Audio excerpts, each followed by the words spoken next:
Olá, amigos, sejam bem-vindos ao canal do YouTube do Grupo Espírita Fraternidade de Caieiras. Hoje, o tema do nosso estudo será a parábola do fermento. Ela é relatada no Evangelho de Mateus, capítulo 13, versículo 33, e no de Lucas, capítulo 13, versículo 20. Essa é talvez a menor parábola que está no Novo Testamento. Ela é bem curtinha, mas nos traz ensinamentos profundos e como uma joia, ela permite que nós analisemos sobre diversas facetas. Nós não vamos aqui, nós vamos nos limitar a alguns aspectos, mas ela abre a possibilidade de várias interpretações, não é? De acordo com o ângulo que você examine essa parábola. Jesus havia saído de casa, estava nas margens ali do Mar da Galileia, quando uma grande multidão foi se acomodando para ouvir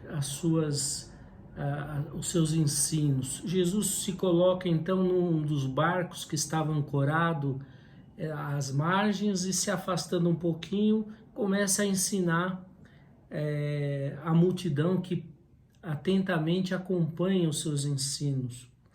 Nesta oportunidade, Jesus conta uma série de 7 parábolas, todas versando sobre o reino de Deus, ou o reino dos céus. E todas essas parábolas, elas são cenas do cotidiano, são cenas do dia a dia daquela população simples, formada por agricultores, por pescadores.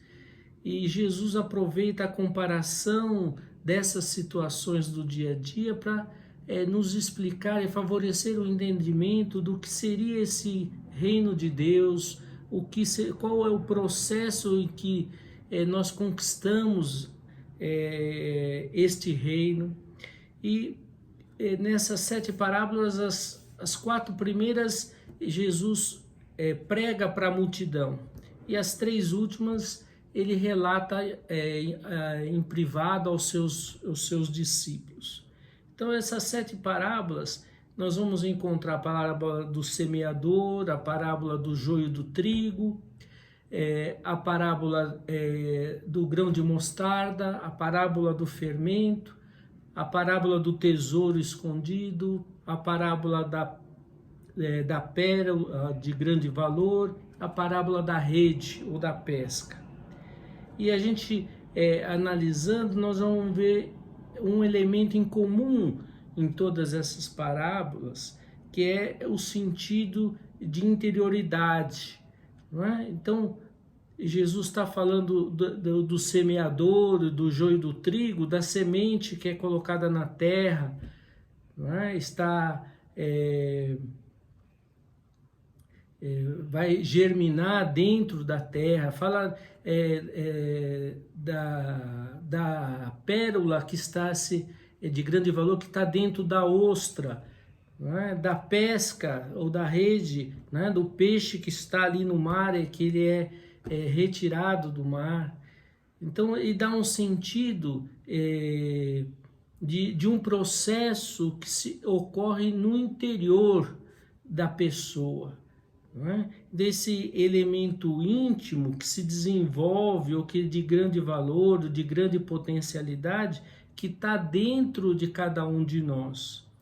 Então, o primeiro elemento da análise é essa visão do reino de Deus, que não é um lugar, não é uma circunstância externa, mas é referência ao nosso mundo íntimo. Jesus já havia explicado isso, né? Que o reino de Deus está dentro de nós. Quer dizer que nós temos um potencial divino que nos garante que nós, de uma potencialidade, nós faremos desabrochar a perfeição, o reflexo do próprio Criador em nós. Então, o reino de Deus é um processo íntimo, é a nossa própria vida íntima, que quando nós chegamos no cume desse processo de crescimento, de evolução, nós atingimos o que chamamos e que Kardec denominou de espíritos puros, em que nós conquistamos já toda a nossa sabedoria, todas as virtudes, quando nós aprendemos a amar em toda a potencialidade, né? No amor universal, como Jesus nos ensinou. Então, para nós atingirmos esse reino de Deus, quer dizer, para nós atingirmos a perfeição, o estado de espírito puro, a felicidade plena por ter conquistado todos os aspectos da evolução, quando nós atingimos isso, é que nós conquistamos e entramos verdadeiramente nesse reino de Deus ou o reino dos céus. Então, esse reino que começa na forma potencial, não é? Na forma de uma semente com potencialidade de virar uma grande árvore, não é? E como na história da parábola do fermento, Jesus compara o reino dos céus como o fermento que uma mulher coloca em 3 medidas de farinha e espera que o fermento levede toda essa massa. Então, nessa comparação, nós vamos entender que o reino de Deus começa de forma invisível em nós, a partir de um estímulo externo, que é o fermento. Ele vai dinamizando aquela farinha de uma forma, no começo, invisível, imperceptível, mas que com o tempo, não é? Com aquela a espera, o descanso daquela massa que foi formada, ela vai crescendo e vai desenvolvendo.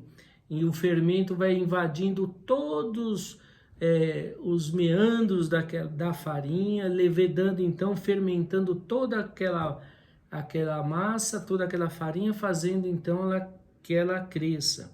Então, assim também somos nós, que podemos nos comparar a essa farinha, que recebemos então o fermento, o estímulo divino, não é? Representado aqui pelas lições de Jesus, não é? Pelo seu evangelho, né? De amor, de justiça, de caridade, que faz então o trabalho de transformação do nosso íntimo, faz desabrochar aquela potencialidade, fazendo vibrar, fazendo aparecer a nossa luz, deixando-nos fazendo com que nós mesmos tenhamos condições de fazer brilhar a nossa luz, desenvolver esse nosso potencial divino.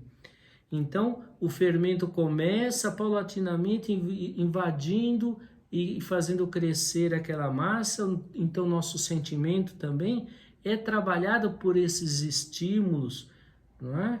Que nós temos a figura maior em Jesus, que é o nosso modelo e nosso guia. Então, à medida que nós vamos entendendo e aceitando essas informações que chegam do alto, nós vamos nos transformando, nós vamos crescendo, nós vamos nos aproximando de Deus, fazendo brilhar, né? Refletindo as mesmas virtudes divinas dentro desta relatividade, não é? Então, assim como a semente que estava ali na terra, precisou de estímulos adequados para fazer o surgimento das raízes, ela vai se expandindo, vai crescendo e se exteriorizando e formando uma árvore. E isso também vai acontecendo conosco, e esse desenvolvimento das nossas potencialidades também vai influindo, vai se tornando perceptível aos outros. Então nós também somos fermentos que estimulam os que estão ao nosso entorno. Então, nossos sentimentos geram ideias, geram pensamentos, esses pensamentos se exteriorizam nas nossas atitudes e nos nossos atos. Os nossos atos, as nossas atitudes influenciam os outros, gerando também atos e comportamentos, não é? E que nós também somos responsáveis, não é? Então, nós também nos tornamos fermentos que estimulam aqueles que estão atrás de nós, não é? Evidentemente que nós estamos falando aqui no fermento no sentido positivo, não é? Porque o fermento também pode ser analisado de uma forma negativa, né? Que nós podemos contaminar também aqueles que estão ao nosso entorno com as nossas atitudes negativas, não é? Então, aqui na parábola, Jesus está empregando o fermento nesse sentido de estímulo, não é? De potencializador do nosso crescimento, do nosso desenvolvimento.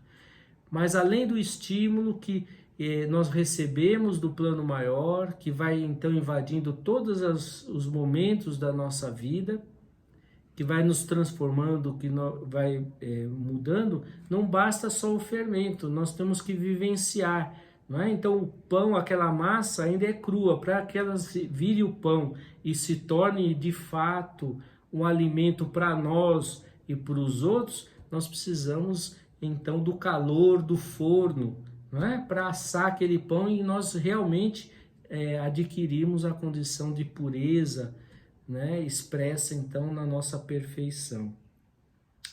E esse forno são as diversas provas, as diversas expiações, os desafios da vida que fazem com que então nos tornemos esse pão, esse resultado final desse processo de elaboração, né, de fermentação, de tempo, de espera para que as coisas aconteçam dentro de nós, não é? Tudo na natureza tem um ciclo, né? Tem um espírito de sequência, né? Nós temos as estações, né? A primavera, o verão, o outono, o inverno, para que as coisas aconteçam de forma progressiva, paulatina e criem condições para nós crescermos, nos desenvolvermos. Então, nosso mundo íntimo também, esse processo ocorre, né? Nós precisamos de tempo para demonstrarmos as nossas mudanças interiores, né? Tempo para demonstrarmos as nossas conquistas, mas elas são assim lentas, gradual, mas nós vamos evoluindo, né? Nós vamos progredindo. Então, essas eram as reflexões de hoje, que Jesus possa nos guardar na sua paz, agora e sempre, que assim seja.